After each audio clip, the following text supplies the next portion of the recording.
बच्चों, आज हम पढ़ेंगे एम्पियर सर्किटल लॉ, जो कि बायो-सावर्ट लॉ की ही एक एप्लीकेशन या यूं कहें कि बायो-सावर्ट लॉ को ही किसी दूसरी फॉर्म में रिप्रेजेंट किया गया है। और दूसरा टॉपिक है magnetic field due to infinitely long straight current carrying wire. ये चैप्टर 4 क्लास 12 फिजिक्स का टॉपिक है। चैप्टर 4 है मूविंग चार्जेस एंड मैग्नेटिज्म। अब देखिए, पहले इसका स्टेटमेंट और एक्सप्रेशन देखते हैं, फिर इसकी ये एप्लीकेशन हम पढ़ेंगे। ठीक है, तो इसका स्टेटमेंट है कि line integration of magnetic field, line integration line integration of magnetic field around any close loop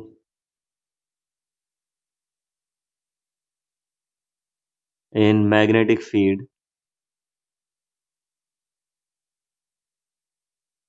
is equal to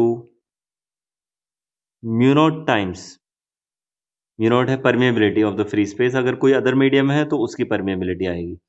line integration of magnetic field around any close loop in same magnetic field is equal to mu naught times the total current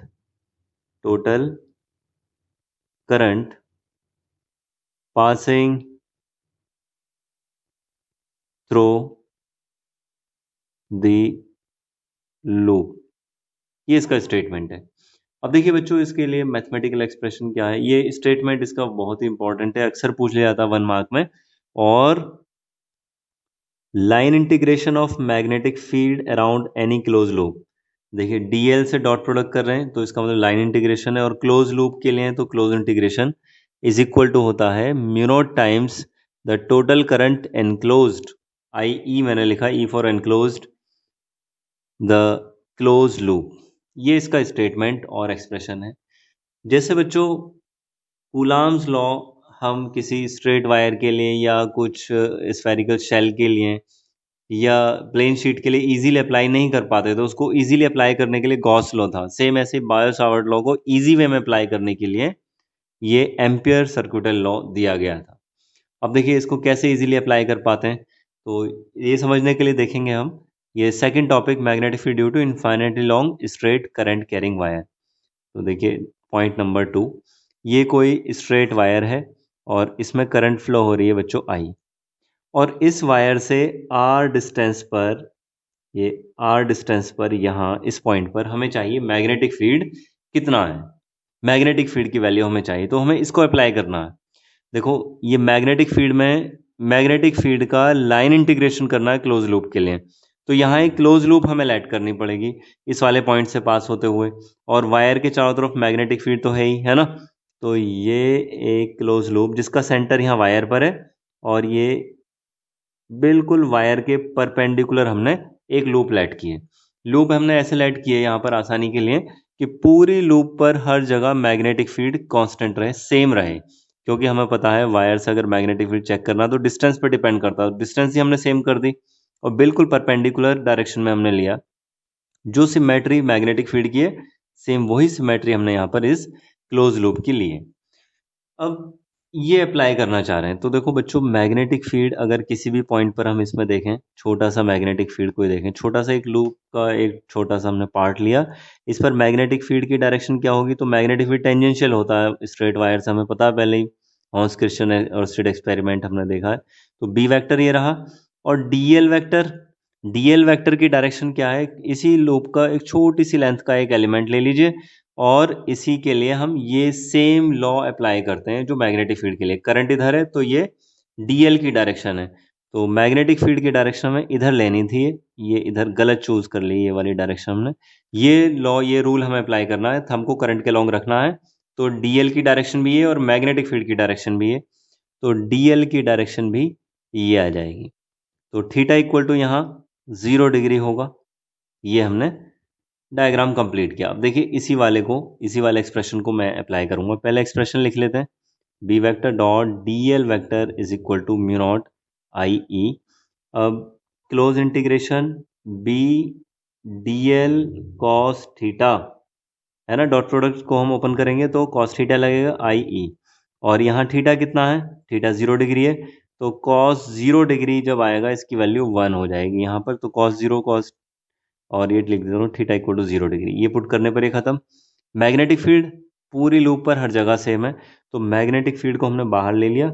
ये close integration D L is equal to mu naught. अब देखिए आई ई की value क्या है इसकी, आई ई मतलब इस loop से कितनी करंट पास हो रही है। तो वायर में सारी ही करंट पास हो रही है, इसमें सारी करंट लूप के अंदर से ही जा रही है ना, टोटल करंट आई। तो आई ई की वैल्यू यहाँ आई होगी, आई ई इक्वल टू आई। ये पुट कर दिया। अब देखिए डीएल है, क्लोज इंटीग्रेशन डीएल, यहाँ सर्कुलर लूप है, तो सर्कुलर लूप होने की वजह से इसकी वैल्यू 2 पाई आर। तो 2 पाई आर क्यों होगी भाई, इंटीग्रेशन का मतलब है जितनी भी डीएल लेंथ के एलिमेंट आपने माने हैं उन सब की लेंथ का प्लस। तो टोटल लेंथ का प्लस क्या आएगा, सरकमफ्रेंस के बराबर आएगा, equal to mu naught I. तो बी कितना, बी के लिए एक्सप्रेशन आया B equal to mu naught I upon 2 pi R. ये एक्सप्रेशन बना बी के लिए। एक चीज़ और ध्यान रखने वाली है कि जो हम एम्पीयर सर्कुलर लॉ अप्लाई करेंगे तो इनफाइनेटली लॉन्ग वायर के लिए ही एप्लीकेबल होगा, शॉर्ट वायर के लिए एप्लीकेबल नहीं होता है। क्योंकि जब बायो सावर्ट लॉ से हमने एम्पीयर सर्कुलर लॉ ड्राइव किया था तो उसमें देखा था कि जब लिमिट, एंगल की लिमिट माइनस पाई से प्लस पाई हो गई थी, मतलब वायर इनफाइनाइट तक फैला हुआ था, तो उसी के लिए एक्सप्रेशन एप्लीकेबल था, केवल सभी के लिए एप्लीकेबल नहीं है। अब देखिए अगर वायर कोई थिक है और उसके अंदर हम फाइंड करने जा रहे हैं मैग्नेटिक फील्ड, एक ये वायर है, थिक वायर है काफ़ी, और इसके अंदर मैग्नेटिक फील्ड फाइंड करने जा रहे हैं। ये इसकी मान ली हमने कि ये एक्सिस है, ठीक है, और पूरे वायर में इक्वली डिस्ट्रीब्यूटेड है करंट। करंट इक्वली कितनी डिस्ट्रीब्यूट है, टोटल करंट है आई, और यहाँ इसके सेंटर से आर डिस्टेंस पर हमें चाहिए यहाँ वायर के अंदर मैग्नेटिक फील्ड कितना है। तो कैसे फाइंड हो सकता है, सबसे पहले एक लूप लेट कर ली हमने। ये डार्क वाला पार्ट ये outside the plane of paper है और डैश डैश वाला inside the plane of paper है, मतलब ये बिल्कुल परपेंडिकुलर है एक्सिस के बिल्कुल परपेंडिकुलर, ऐसे जैसे मैंने हाथ रखा है इस टाइप से रखी हुई है लूप। अब इसके लिए हम अप्लाई करेंगे, तो देखिए क्या आएगा, B vector dot D L vector is equal to mu naught I E. तो integration B D L cos, यहाँ भी 0 डिग्री आ जाएगा, सेम ऐसे ही मैग्नेटिक फील्ड की डायरेक्शन भी यही और डी एल की डायरेक्शन भी यही, दोनों डायरेक्शन सेम होने की वजह से थीटा हो जाएगा बच्चों 0। अब ये म्यू नॉट आई ई की वैल्यू भी हमें पुट करनी है। अब आई ई की वैल्यू कितनी, अब आप देखिए ज़रा कि अगर मैं ये लेट कर लूँ कि इसकी रेडियस आर है और ये एरिया ऑफ क्रॉस सेक्शन जो है ये सर्कुलर है, तो आप देखिए आई करंट पास हो रही है कितने एरिया से, पाई आर स्क्वायर एरिया से करंट हो रही है पास आई। तो यूनिट एरिया से कितनी करंट पास होगी, मतलब current density pi R square, I upon pi R square. 2 metre square area से कितनी, 2 यूनिट से 2 से मल्टीप्लाई कर दो, 3 यूनिट से 3 से इंटू कर दो।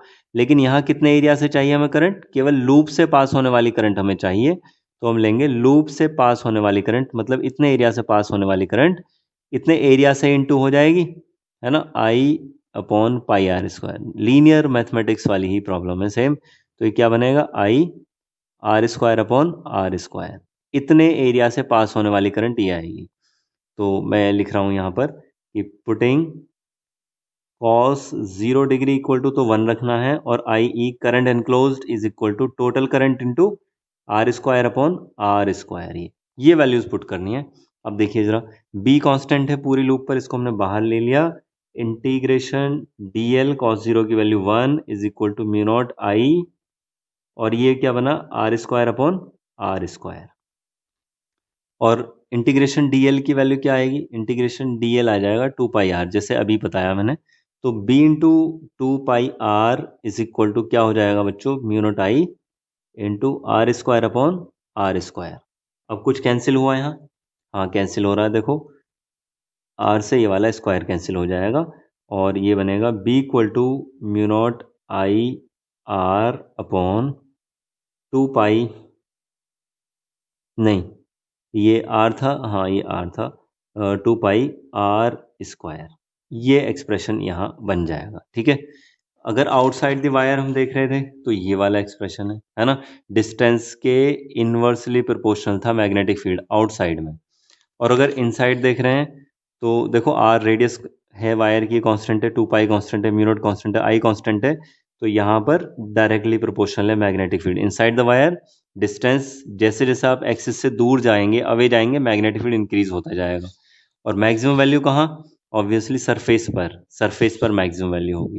तो ये इनसाइड द वायर देखा हमने मैग्नेटिक फील्ड। अब देखें जरा, अगर एट द सरफेस के लिए क्या करना होगा? डिस्टेंस को रेडियस ऑफ द वायर के इक्वल पुट कर दें हम, है ना। यहाँ अगर मैग्नेटिक फील्ड चाहिए हमें यहाँ, तो आर यहीं तक हमें ड्रॉ करना पड़ेगा, तो फिर तो कैपिटल आर के बराबर हो जाएगा ये। तो वही वैल्यू आप यहाँ पुट कर दीजिए, तो कितना बनेगा? B is equal to mu naught I R upon 2 pi R square. एक स्क्वायर से आर कैंसिल, तो B is equal to mu naught I upon 2 pi capital R. ये वैल्यू आ रही है सरफेस पर और मैक्सिमम मैग्नेटिक फील्ड है। इसके आगे अगर जो चाहोगे आर की वैल्यू के साथ साथ ये और भी डिक्रीज होता जाएगा। अब देखें इसका, अगर हम ग्राफ ड्रॉ करें वेरिएशन शो करने के लिए, डिस्टेंस ले ली इधर, इधर ये मैग्नेटिक फील्ड। अब देखिए इनसाइड द वायर मैंने मान लिया यहाँ ये डिस्टेंस है रेडियस के बराबर, मतलब ये अगर सेंटर है तो ये वाला सरफेस ऑफ द वायर। तो इनसाइड द वायर हम देख रहे हैं कि बी आर के डायरेक्टली प्रोपोर्शनल है। डायरेक्टली प्रोपोर्शनल है तो ऐसे मैग्नेटिक फील्ड बढ़ता चला जाएगा, कहाँ तक? सरफेस तक। और फिर अगर आउटसाइड देखते हैं तो आउटसाइड तो इन्वर्सली प्रोपोर्शनल है, तो मैग्नेटिक फील्ड कुछ ऐसा आएगा। और सरफेस पर मैग्नेटिक फील्ड हमने ये कैलकुलेट किया है, तो हम डैश डैश लाइन मार्क करके लिख सकते हैं कि यहाँ बी की वैल्यू है mu naught I upon 2 pi R. ये ओरिजिन है। तो ये टॉपिक हमने कंप्लीट किया बच्चों, थैंक यू।